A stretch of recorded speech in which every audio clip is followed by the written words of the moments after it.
So, Sam, we're halfway to Hobart, and without throwing anyone under the bus, how accurate were the weather forecasters?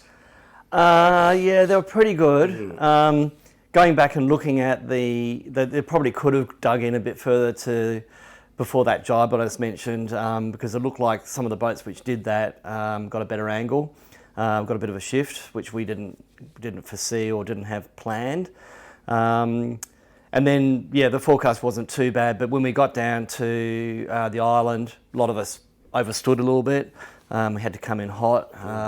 And Guaylo came in nicely. Actually, they got a much better jibe angle in towards the island. But it was a good, fresh, hard run, wasn't it? Yeah, it got stronger and stronger. And it was, at the end, it was very hectic. You know, there was a lot of, the sea state was big. There was a lot of big waves, and the boats are ploughing into them.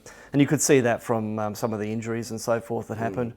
Yeah, the boat, our boat, as well, the other TP52s would have been totally lit up. We were racing really hard at that stage. Did you do one bad roundup or jibe and you broke your top gaff batten? No, that was different. The gaff batten, that actually happened quite a lot earlier in the race. That was changing from an A2 to an A4, and it's a fatal thing. A little bit of mistiming, and the kite halyard got over the top of the gaff batten. And so it was just pulled down and broke the batten as we'd pulled it down. Sort of very risky to pull that down over the back of a gaff batten. You know, the normal things to get someone up, spike it off, do all this sort of thing. But yeah, the heat of the moment, that's what occurred. So that was actually, it didn't really matter too much, I don't think, until we got into the river and so on. Yeah, I said to Rob, "Oh, we're out of the race." And I was like, "Oh, this is disaster." He said, "Oh, no, don't worry about it. Probably won't matter too much." And then he said, "I sailed around half the Southern Ocean with broken gaff batten, and some race he'd done." So we're But we did tip in under an A4, very much towards coming back into the island. Before we peeled away from that, we were under the A4, had quite a nasty broach. Destroyed the A4, which was taken on. Got that stowed away pretty quickly. Actually, went to the A6 and then continued under that. So we're hard running, and then we get to Tasman, and with the computer systems the way they are, you knew where you were on handicap, and you knew what probably you had to do, where to finish with the other TP52s to get that job done. What were the nerves like from Tasman to the finish? I mean, it was fresh to frightening coming up the river. I remember seeing you come up the river. Yeah. It was really fresh then. But take us from Tasman to the finish. Yeah, so I knew that we were certainly up the top, but I didn't dare ask. I was kind of like, oh, not again. But then when we got to Cape Rowell, I said, "Oh, how are we standing in this race?" To Jack McCartney. He said, "Oh yeah, we're good. We're winning. We've got 20 minutes." And Guaylo at that stage actually had parked up underneath a headland. They'd parked a little bit under Tasman, and then they had also got in the lee of the Row. So we were closing in on them. But I knew the time we had was on Guaylo. And I was like, suddenly got really panicky. I was just like because we had quite a few sail changes and so forth going on. We had to go from a bro down, we had a J5 up, it was so windy. The reef was in, it was out, 2 reefs. And every shot was coming across the boat with, anything could happen. And the broken batten, the mainsail flogging away. Flogging away, flapping. The river. So any error, those minutes would just burn. And I think we ended up burning half of it, just in, the tacking duel up the river. They did a lot better than us in that. Yeah. So you got home and you knew you'd won the TP52 battle. Yeah. There was a bit of a wait then, or did you? Yeah, there was a couple of waits. There was the wait.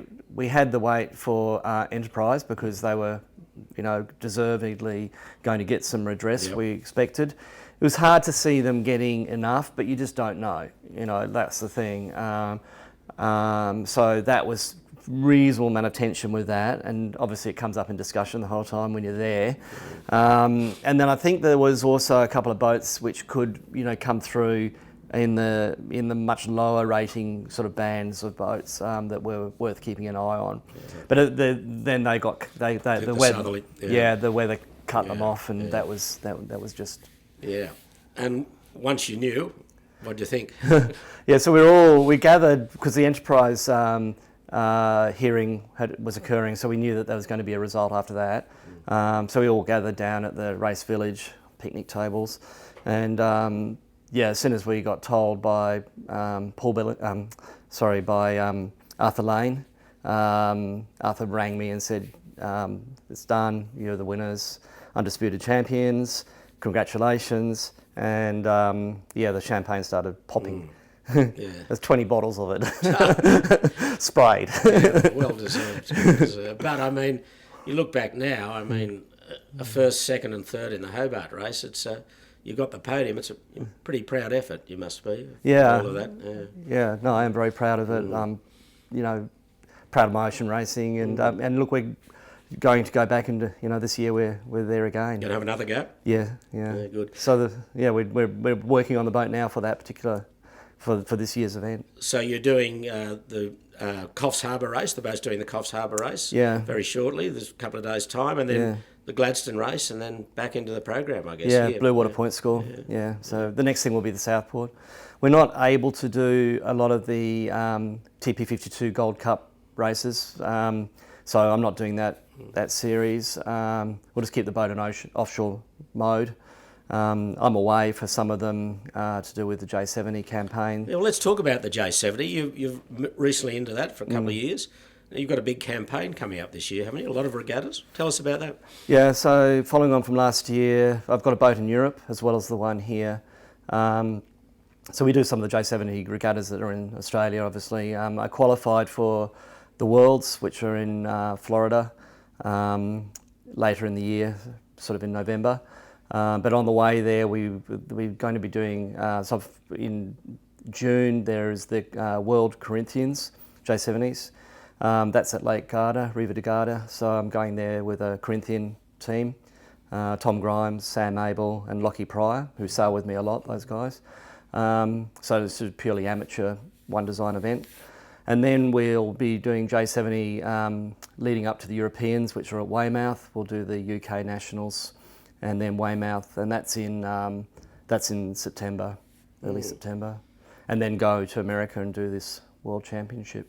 So who looks after the dogs while you're away? Yeah, luckily I've got a good team. Right. Yeah, there's quite a lot of people there that can do the work for me at work.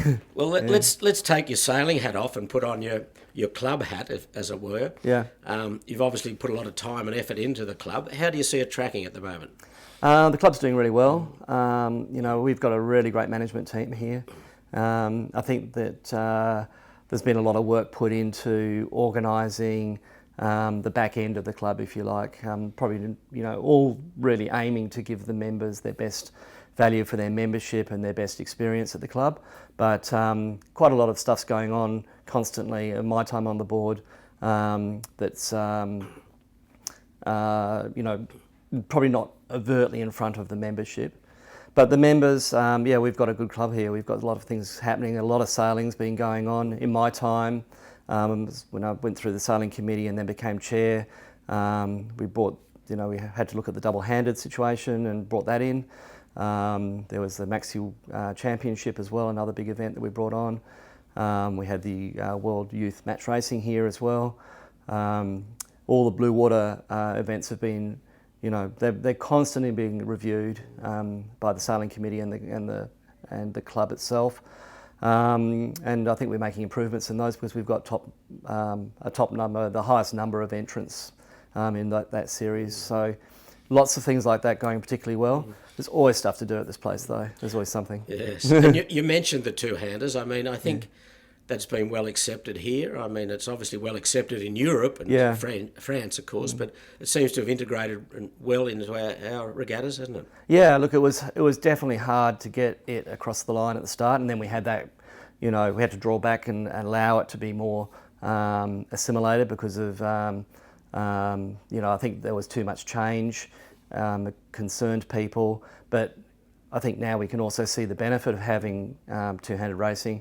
because it's such a big part of our fleets, and they have their own regattas and races as well. It's brought a lot of great boats into the sport. You've got some really exciting campaigns out there.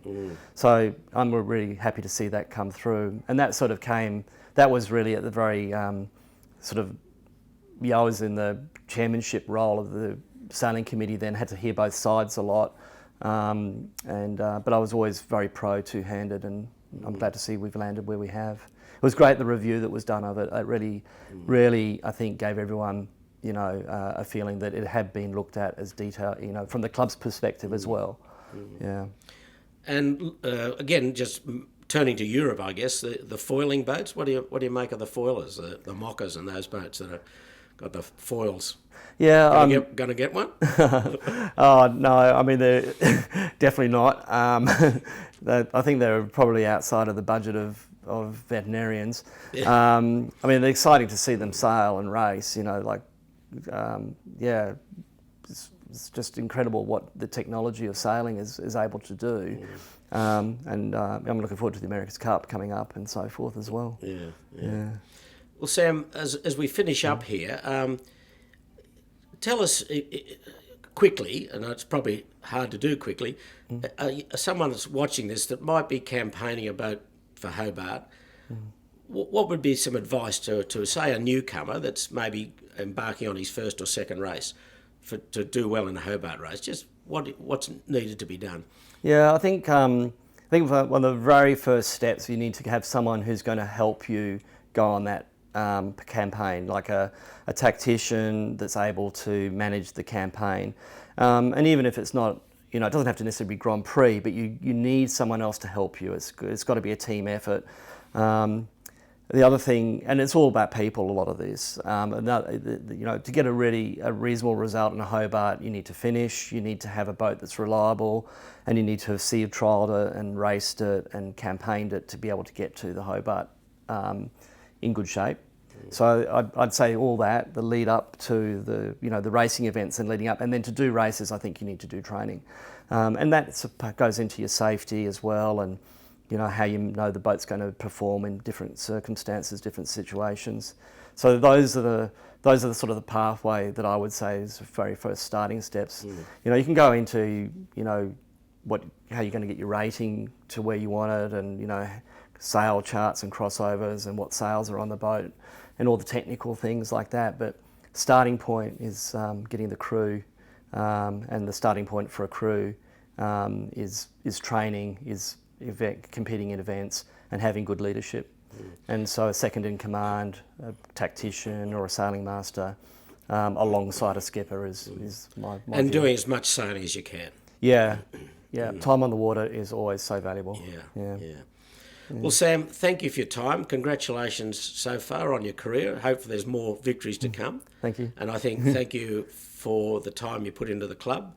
A lot of it, people don't see, as you said, at the back end. A lot of people put a lot of time in, and I know you've done that. So well done on that. Good luck in the next Hobart race, and maybe 2 in a row.